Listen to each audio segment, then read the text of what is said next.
el territori. Jo he vist que treballo a Barcelona, però es dona la circumstància que fa molts i molts anys vaig dedicar una part de la meva vida a la ciutat de Tarragona. Per tant, és una ciutat que, des que he fet la tesi doctoral, és una ciutat que estimo, i quan l'Anton i els amics d'associacions de veïns quan han decidit convidar-me, doncs vaig estar encantat de poder fer-ho,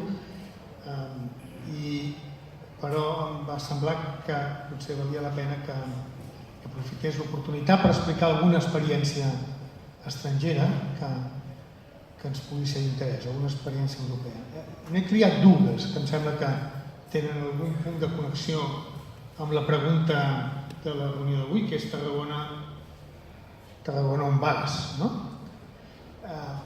En quin sentit? En el sentit quasi literal del títol. Tarragona on vas vol dir no has d'anar enlloc, perquè les ciutats estan on estan, no? Però no és veritat, les ciutats no estan on estan, però les ciutats es mouen. Es mouen en un sentit simbòlic, però també es mouen en un sentit real. Es desenvolupen i al desenvolupar-se tiren cap a una banda o tiren cap a una altra. Per tant, la pregunta amb la que han encapçalat aquesta xerrada, que és cap on vas, em sembla que és una pregunta pertinent. Jo, esclar, no la pretendré contestar, però a mi em sembla que no està malament posar sobre la taula algunes referències estrangeres. La primera de totes és la ciutat d'Hamburg.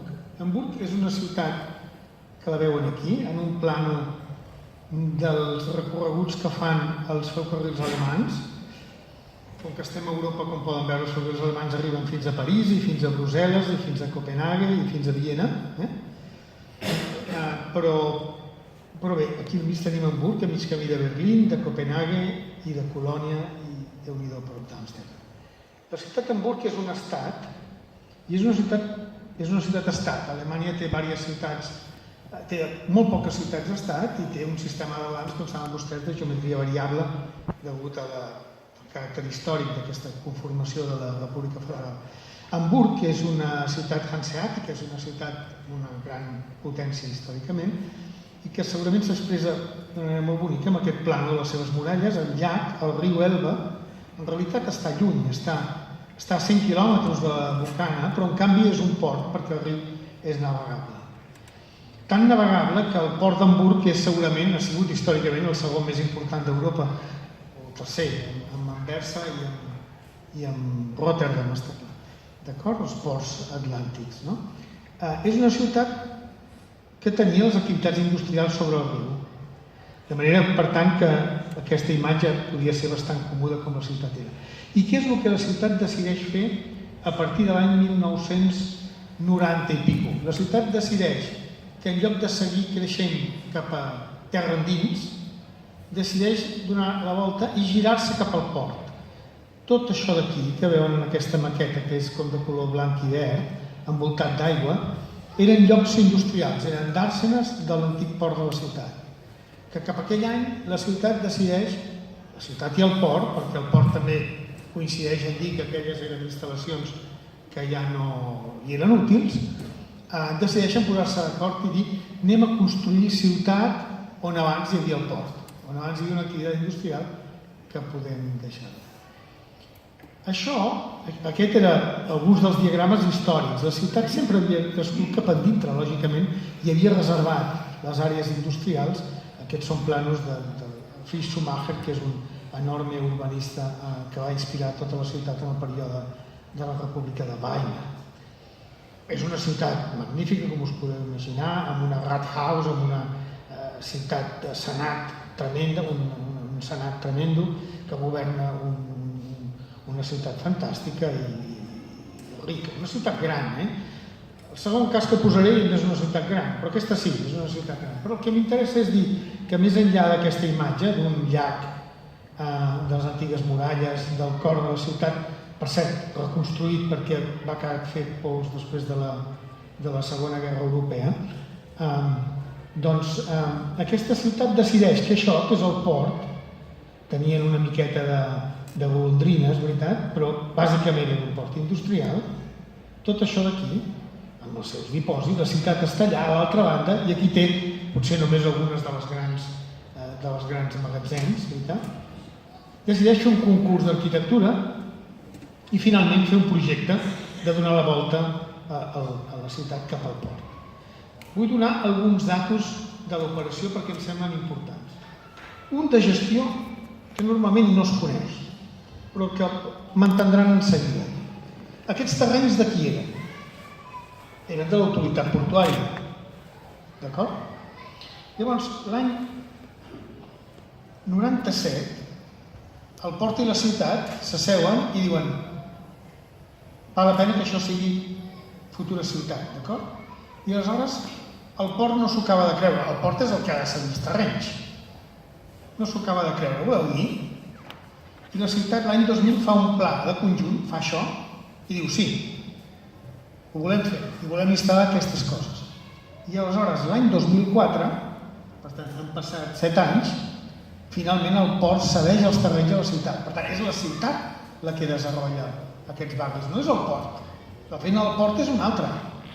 La feina del port té a veure amb carregar, descarregar i amb altre tipus de negocis, no amb el negoci urbanístic. Qui és el responsable de l'ordenació? Qui és el responsable de tirar endavant el projecte? La ciutat. D'acord?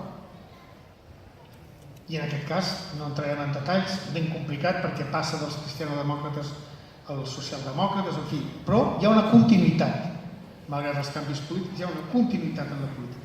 Estem parlant de 127 hectàrees, estem parlant de 110 habitatges per hectàrea, per tant dens, unes 14.000 persones hi caben aquí, i una tercera part són habitatges socials. Per què? Perquè el sòl ha sigut obtingut per la ciutat, d'antics sòls portuaris. Tot això està a 800 metres a peu del cor de la ciutat, de l'edifici del Senat o Ajuntament de la ciutat. Pel mig hi ha operacions de rehabilitació, no m'hi estendré, i tot això es fa a trossos, perquè es tracta d'un entrepà molt important, tot això són 3 quilòmetres d'aquesta punta a l'altra, es comença per aquí, que és on s'està més a prop de la ciutat, el llac que els ensenyava abans, això és la Hauptbahnhof, l'estació central de ferrocarril, etc. Això va continuar. I quan tenen previst acabar-ho? Com el 25 o el 2030? I quins fets hi ha hagut importants? 2012, l'extensió de la línia de metro, la línia 4, i 2014, una universitat. Una universitat s'instal·la aquí, aquest lloc, a banda d'algunes empreses, algunes seves empreses, s'instal·la aquí. Per tant, hi ha una estratègia combinada d'equipaments de ciutat al costat d'àrea de residència. He dit residència, però també llocs de treball. Quin és el producte final? El producte final és una ciutat densa, però és una ciutat amable, no? Amable tenint en compte que aquesta gent sofreixen les marees i que esclar, l'Elba no és una broma del punt de vista dels... Però els vull passar algunes imatges. No és una ciutat estrident, aconsegueixen una ciutat cap al riu, que és una ciutat d'alçades moderades. No això que ens passa en aquest país nostre, on qualsevol espavilat fa molt bé la línia del cel de les ciutats. Això és ara mateix. Això que us estic ensenyant són imatges d'ara mateix. I aquí no podem distingir quina és la vivenda social i quina és la vivenda de preu lliure. Si ens hi penséssim, segurament que sí, però finalment estan mesclades. Alguns arquitectes catalans, per exemple, Enric Miralles, això és una anècdota, és autor d'aquests jardins, que resolen la cota arran de l'aigua amb la cota de la ciutat que està més aixecada. O aquestes magnífiques imatges. Jo diria que el cel és una tampa del Photoshop, perquè a Hamburg, diguem-ne, al mig de l'estiu és molt difícil caçar aquests cels, però, en fi.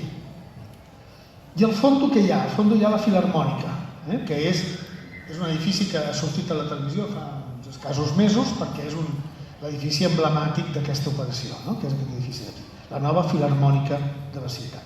Ara, a mi m'interessa aquesta imatge. Per què m'interessa aquesta imatge? Perquè la gent bada cap al riu i a l'altra banda què hi ha? Les fantàstiques grues d'un port, que és, a més, l'orgull de la ciutat. D'acord? No. I ho dic en una ciutat, i sé el que dic, i sé on ho dic. Una ciutat, diguem-ne, que té aquesta relació amb la indústria tan especial i tan potent, no? Doncs bé, això és Hamburg. I això d'aquí no canviarà, els asseguro que que durant molt de temps estarà aquí, perquè la política més aviat de creixement urbanístic anirà per una altra banda. Aquí veiem la Filharmònica, allà construint-se. I això és per explicar-los una idea important. Estem aquí. El blau és les zones industrials, és el port. Imaginin-se 100 quilòmetres des d'aquí fins a la sortida del riu, les dimensions del port. Doncs aquests trossos de blau són els trossos, vaig una mica on estava també l'Anton fa un moment, que és dir, efectivament, hi ha zones industrials, determinades zones industrials, que són oportunitats. Per què? Perquè estan en una posició molt a prop del centre. Qui governa les decisions? La ciutat. Perquè la ciutat és la que ha donat valor a aquests terrenys d'aquí. És la ciutat, som tots els ciutadans. Per tant, no hi ha dret en què cap espavilat s'aprofiti de les plusvàlues. Això és una qüestió de principi, socialdemocràtic, per cert. Aquest és el magnífic edifici que han construït. La Filharmònica és això d'aquí dalt, i això d'aquí són hotels i pàrquings. Els alemans no s'estan de punyetes. Fixin, si l'edifici és tot això, les sales de concerts és el 26% del volum.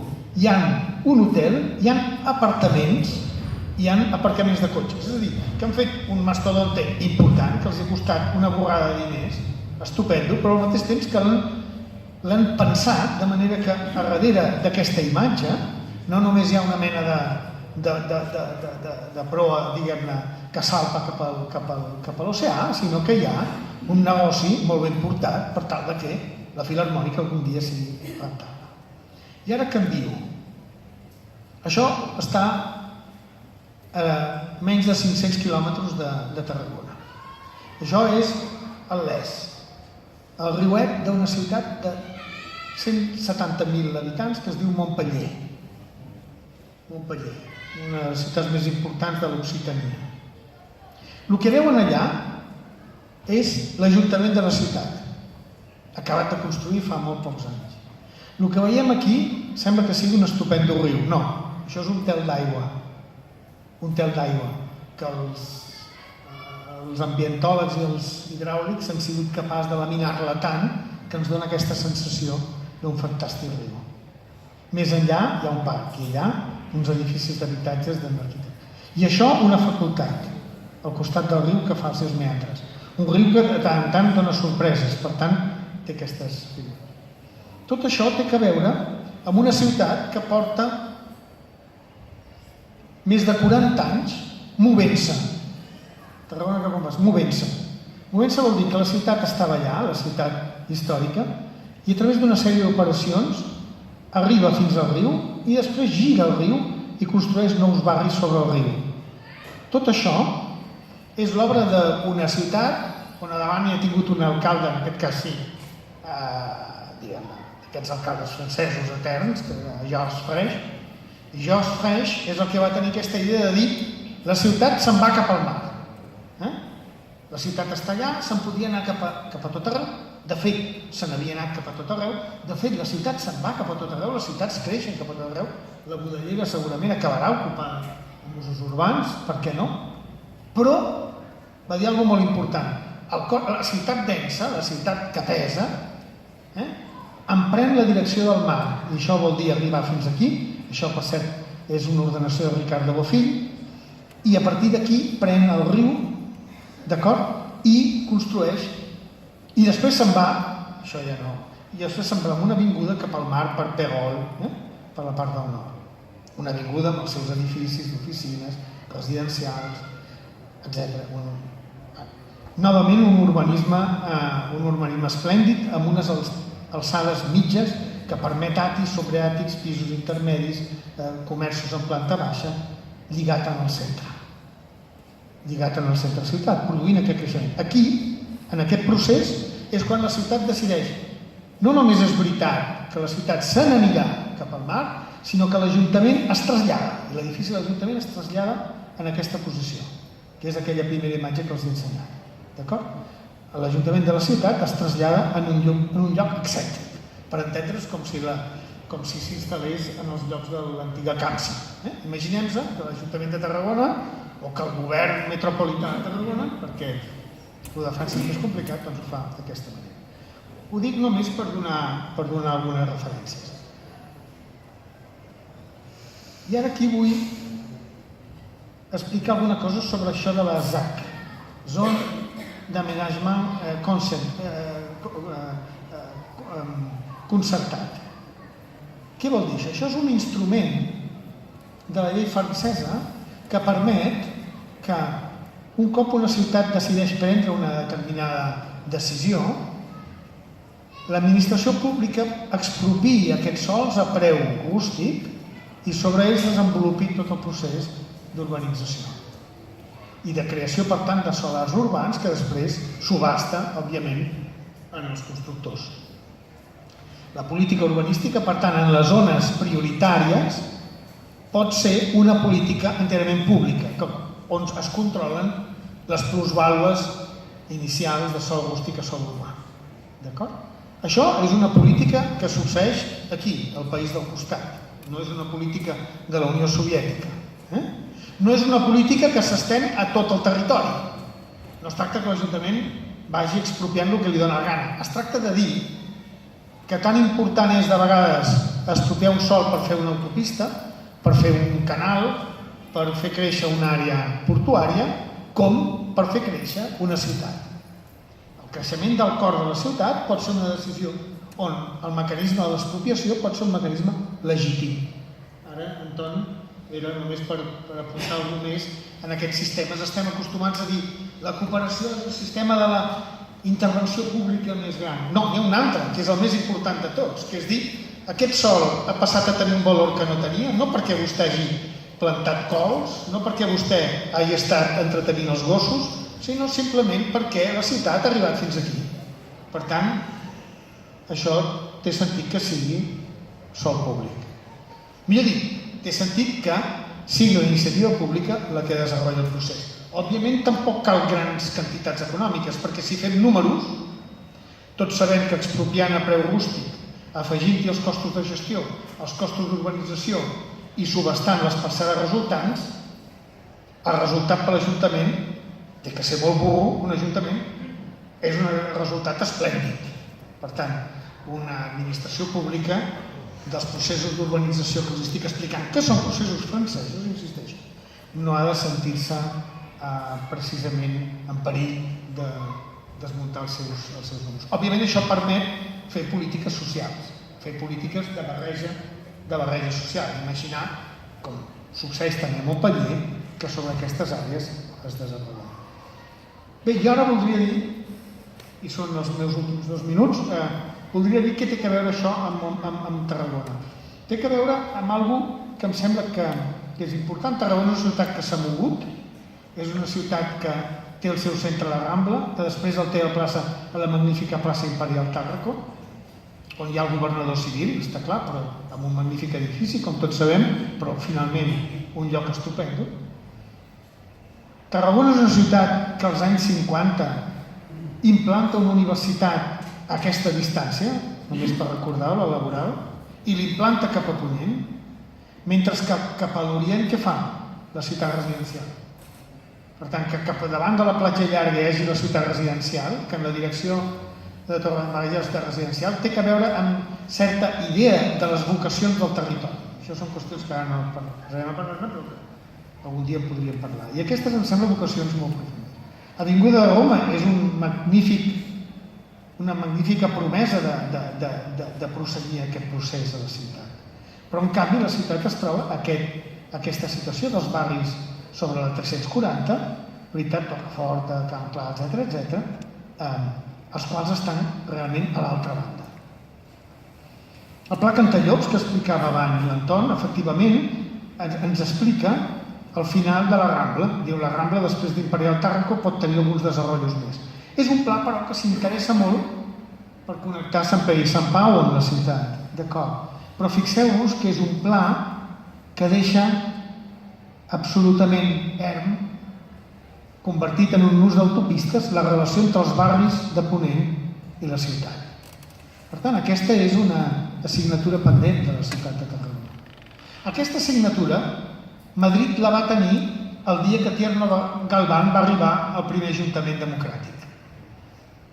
Madrid sabia que des de l'estació d'Atocha cap al sud hi havia els barris pobres i els barris populars. I aquests barris es trobaven a Atocha amb un escà elèctric d'autopistes. El primer que es